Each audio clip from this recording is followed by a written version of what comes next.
When I tell people I moved to New York at 20 years old, the first thing they always say is, "You're so courageous."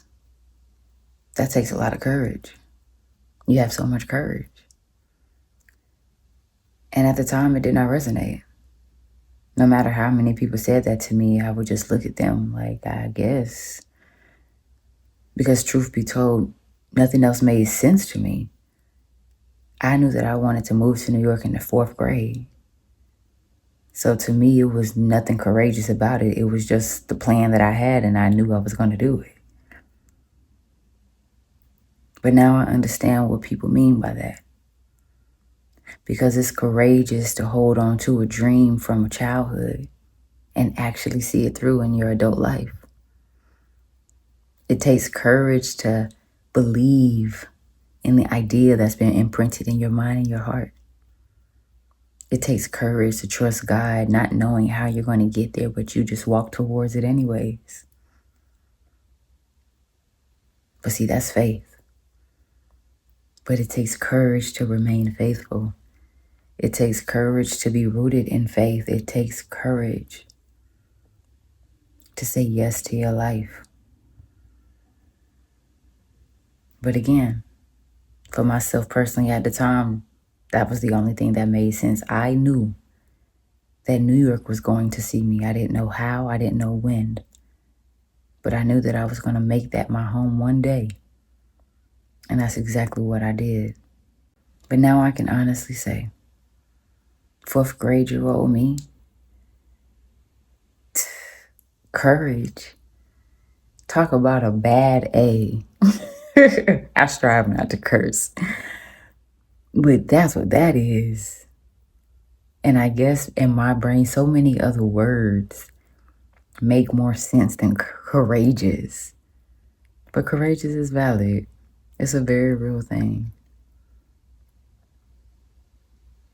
And see, I think a lot of the world has convinced people that they're not courageous, that they don't have courage.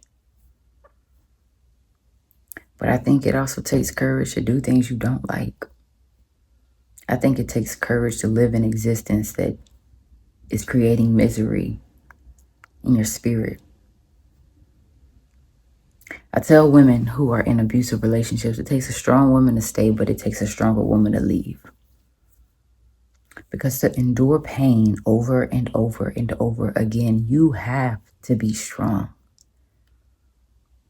But see, somewhere along the line, that person that you're in connection with has convinced you that you're weak. That only a weak person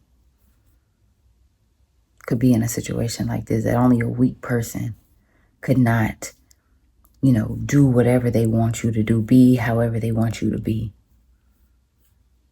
And I beg to differ. It takes a strong person to exist in that much chaos. But it takes an even stronger person to say enough. It takes courage to just wake up every day not enjoying your life. I think that's very brave. And I'm not even being funny. I'm dead serious. But it's braver to actually step into the unknown and give yourself permission to begin again.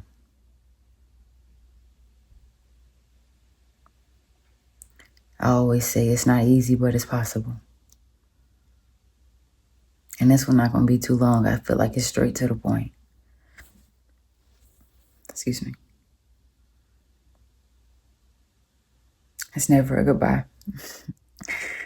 That's also kind of heavy. I ain't even going this is part of a deeper conversation, if I'm being honest. So I'm going to have to come back. But it's never a goodbye. And it's always a see you later.